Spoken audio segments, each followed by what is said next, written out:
반갑습니다. 그리스도 안에서 사랑을 전합니다. 주님의 은총이 오늘 이곳에 모여서 예배하는 여러분들에게 충만하게 임하기를 간절히 소망합니다. 특별히 헌신을 다짐하는 우리 선생님들에게 더 큰 은혜 임하기를 소망합니다. 모화교회 교사 헌신 예배 설교 요청을 받고 당황하고 고민을 했습니다. 제가 오는 게 맞을까 고민을 많이 했습니다. 모화교회보다 저희 교회가 더 작거든요. 네. 오늘 그 교사 선생님들 찬양하는데 우리 교회 학교 전체 숫자보다 많은 거예요. 그래서 이렇게 큰 교회에 제가 말씀을 전해도 될까 고민을 많이 했습니다. 그리스도의 말씀을 함께 나눈다는 의미에서 유익이 있을 것으로 믿고 오늘 하나님의 말씀이 함께 나누어지는 은혜의 시간 되기를 소망합니다. 사실 지금 우리 교회에서도 교사 헌신 예배를 합니다. 오늘 새롭게 부임한 교육 목사가 교사 헌신 예배 설교를 하고요. 저는 여기 와서 교사 헌신 예배 설교를 합니다. 본문이 같아요. 우리가 같은 본문으로 같은 말씀을 나누자. 주제도 다르고 내용도 다르고 교사들을 위해서 같은 본문으로 함께 나누기로 그렇게 약속을 하고 저는 경주로 왔습니다. 교회가 걱정이 되긴 하지만 그래도 헌신을 잘 다짐하는 그런 귀한 시간 될 줄로 믿고 저는 이곳에서 주님의 말씀을 전하고자 합니다. 모화교회 오면서 차 타고 오면서 생각나는 소설이 있었습니다.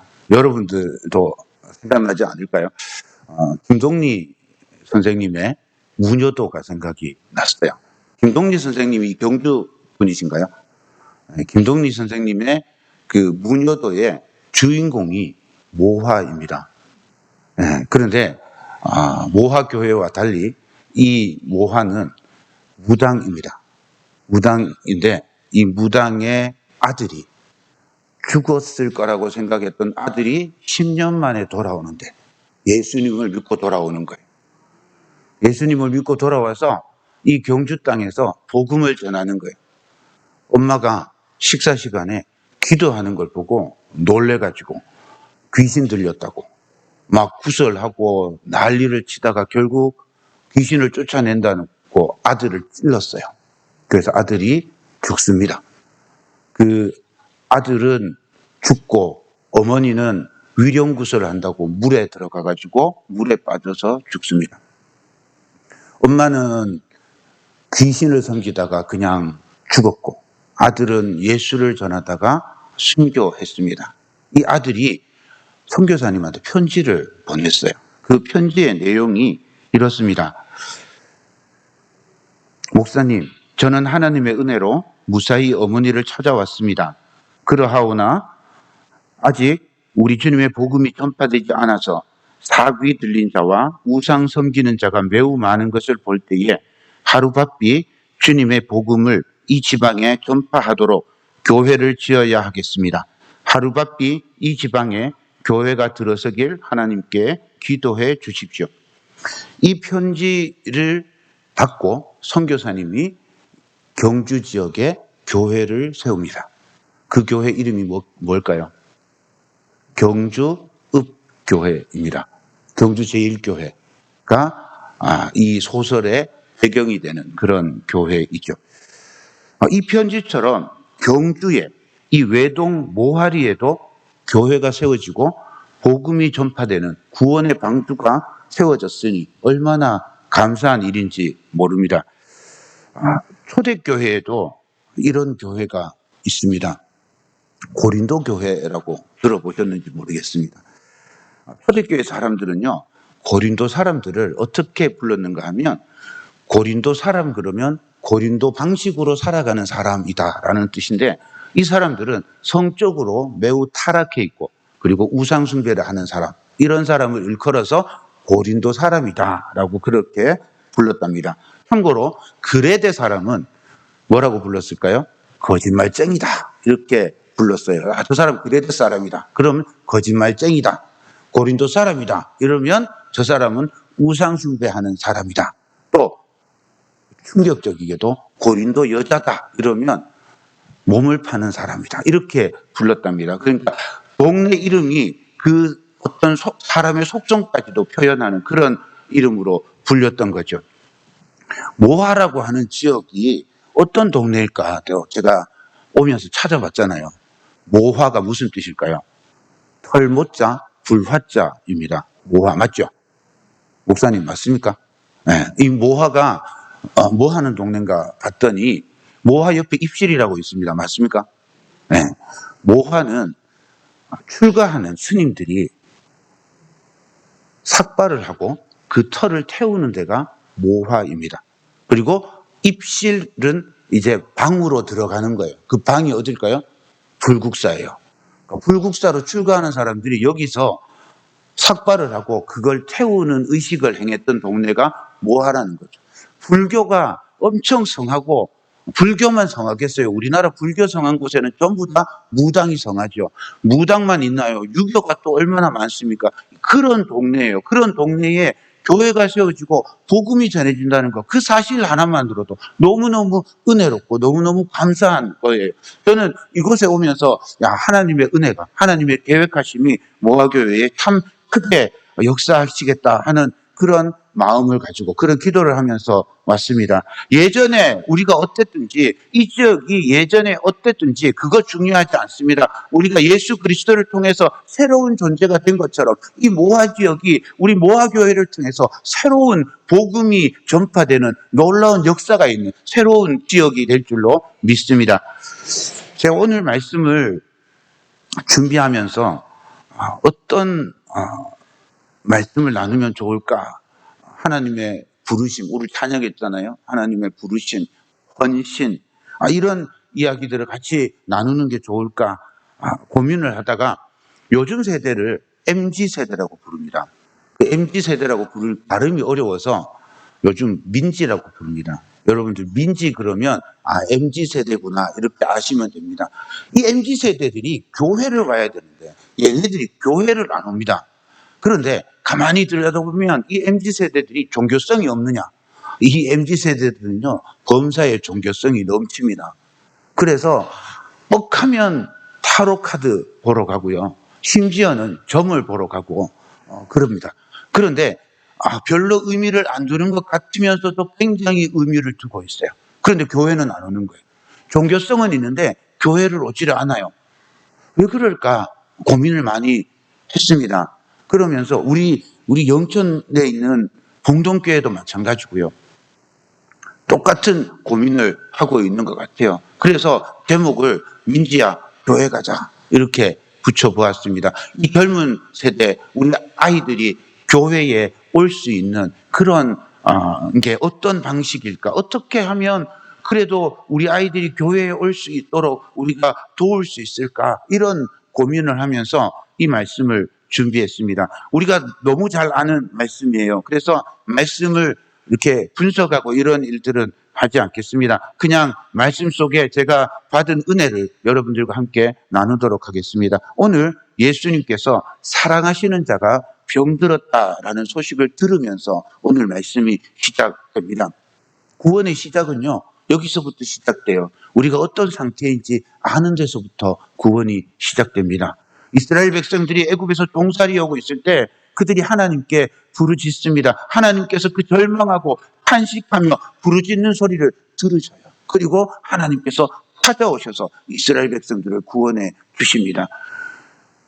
우리도 똑같아요. 우리가 하나님께 기도해야 됩니다. 하나님, 우리가 병들었습니다. 하나님, 우리 자녀가 병들었습니다. 하나님, 우리 이웃이 병들었습니다. 주님, 그러니 우리를 치료해 주시옵소서. 우리 자녀를 고쳐 주시옵소서. 우리 이웃을 회복시켜 주시옵소서. 우리가 어떤 존재인지, 우리가 어떤 상태인지 알 때, 그때 하나님께, 우리 주님께 구할 수 있습니다. 우리 주변에 우리가 만나는 이웃이, 우리가 함께하고 있는 자녀가, 우리 자녀가 복음 전도의 대상인 거 여러분들 아십니까? 제가 우리 교회에서 그 어린이 주일에 이 말씀을 같이 나누었어요. 우리 아이들은 이제 복음 전도의 대상입니다. 부모가 교회 다니니까 그냥 자연스럽게 교회에 나온다. 이건 옛날 말이에요.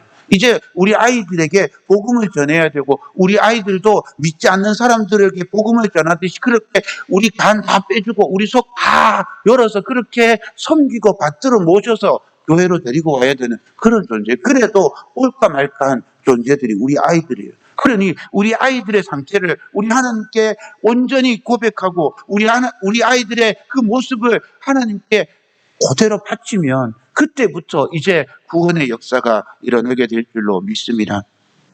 로마서 3장을 가보면요. 3장 23절, 24절에 사도 바울이 이렇게 고백합니다. 모든 사람이 죄를 범하였음에 하나님의 영광에 이르지 못하더니 그리스도 예수 안에 있는 속량으로 말미암아 하나님의 은혜로 값없이 의롭다 하심을 얻은 자 되었느니라. 고쳐주시는 건 우리가 할 일이 아니에요. 하나님이 할 일이에요. 우리는 다 죄인인 거예요. 우리가 죄인이고 우리는 스스로 하나님의 영광에 이르지 못해요. 우리 주 예수 그리스도께서 십자가에 달려 돌아가시고 우리 모든 죄를 대신해 주시고 그래서 하나님의 은혜로 우리가 값없이 의롭다 하심을 받은 겁니다. 출애굽할 때 생각해 보십시오. 출애굽하는 그 전날 밤에 6월절 그 전날 밤에 그 집에 어린 양을 잡고 문지방에 좌우 임방에 피를 발랐습니다. 어린 양의 피가 발린 집은요, 하나님의 사자가 그냥 지나갔습니다. 그 안에 어떤 사람이 있는지 하나님의 사자가 확인하지 않아요. 그 안에 들어가가지고 하나님의 사자가 예수 안 믿는 사람이네, 하나님 믿지 않는 사람이네, 너는 죽어, 이렇게 하지 않아요. 제가 심한 상상도 해봅니다. 그날 그 집안에 살인자가 있었다고 할지라도 그 출애굽하는 날 밤에는 문지방에 인방에 피가 발려 있었으면 그냥 지나가지 않았을까? 우리는 모두 죄인입니다. 예수 그리스도의 십자가 보혈의 은혜 아니면 구원받을 수 있는 조금의 가능성도 없는 죄인이죠. 이 사실을 믿고 고백할 때 그때부터 우리에게 구원의 역사가 일어나게 됩니다. 주님, 사랑하는 자가 병들었습니다.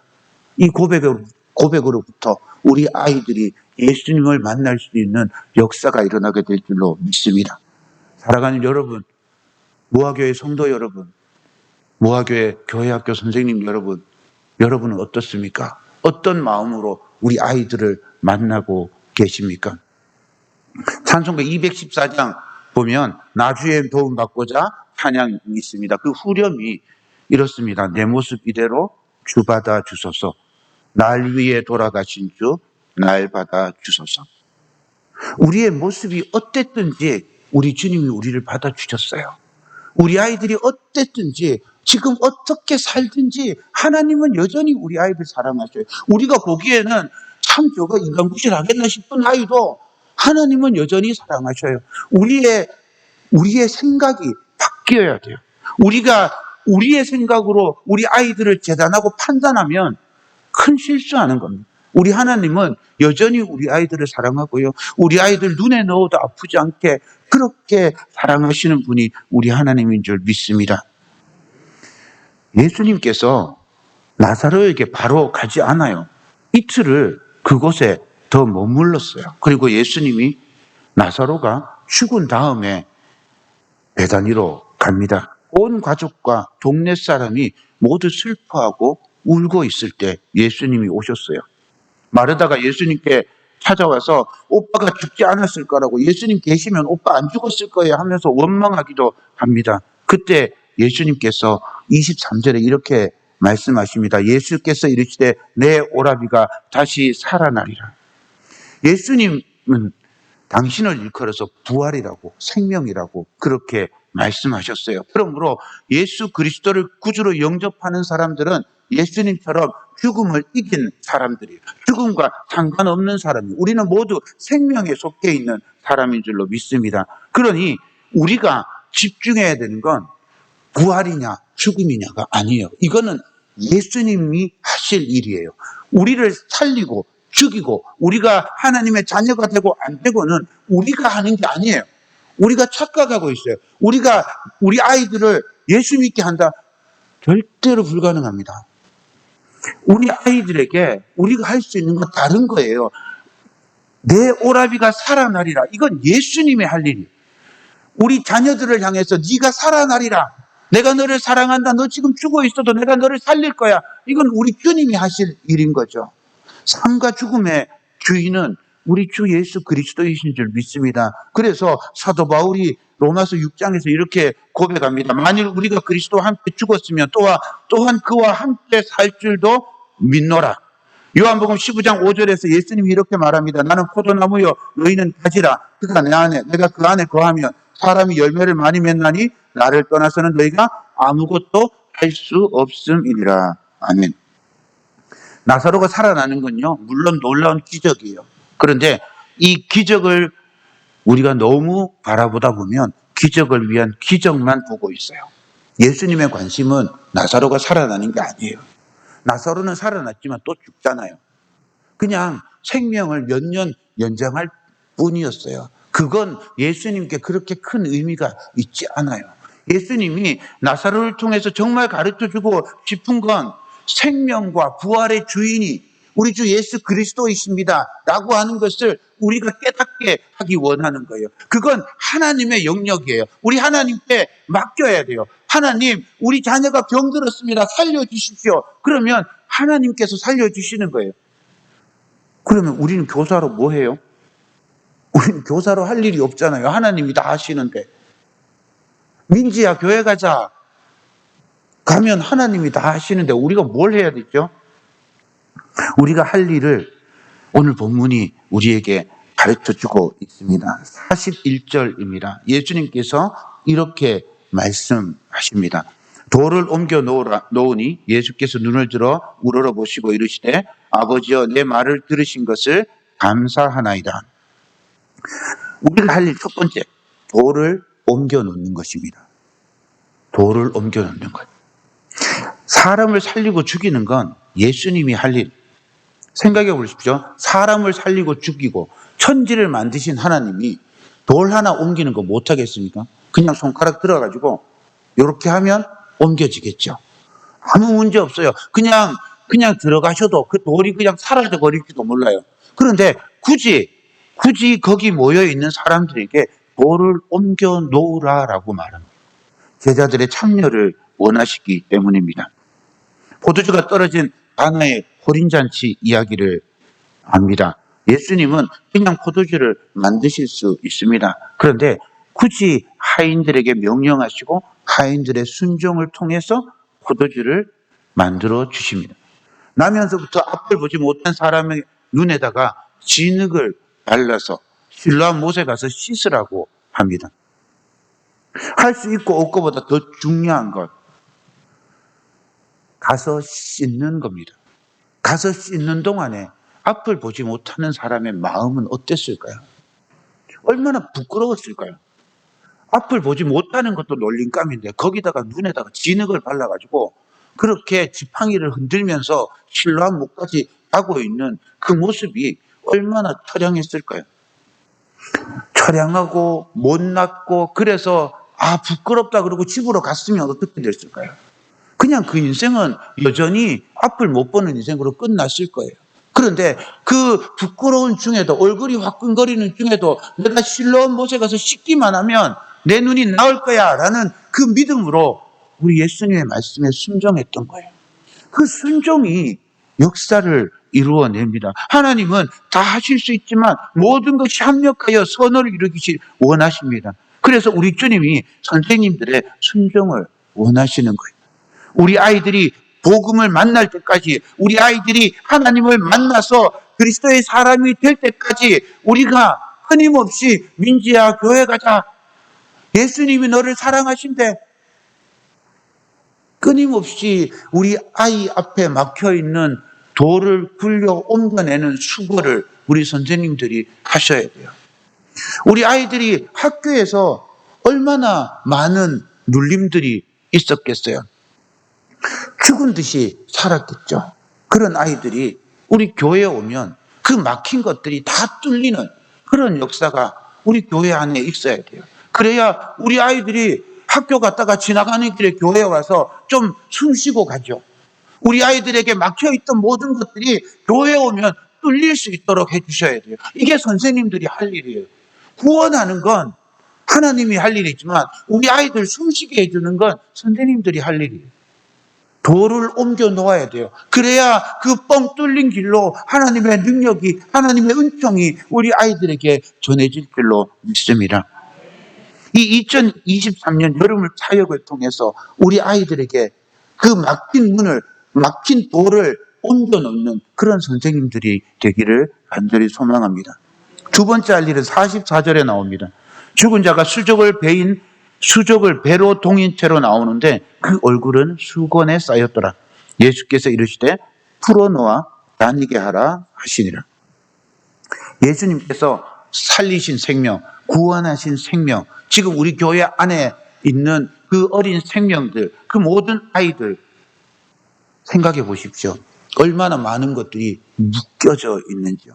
학교에서, 학원에서 이것저것 배우고 또 돌아가면 또 이거 배워야 되고, 그렇게 생각해 보면 우리 아이들은 세상에서 배우는 것들이 우리 아이들을 묶고 싸고, 그래서 우리 아이들을 부품으로 만들고 규격화시켜 놓고 있는 것 같습니다. 우리 아이들은 그 세상이 필요한 어떤 도구, 기계의 부품, 그런 것처럼 우리 아이들이 성장해 오고 있어요. 우리 아이들 지금 자라면, 이대로 자라면요, 뭐가 되면 제일 좋은가요? 의사가 되면 제일 좋은가요? 판사가 되면 제일 좋은가요? 감사하겠죠. 그런데 가만히 생각해 보세요. 의사는요, 내 마음에 안 들면 언제든지 갈아치울 수 있습니다. 변호사, 판사요, 내 마음에 안 들면 판사 교체 신청하면 돼요. 도구일 뿐이에요. 도구 중에 돈 잘 버는 도구, 그거일 뿐인 거죠.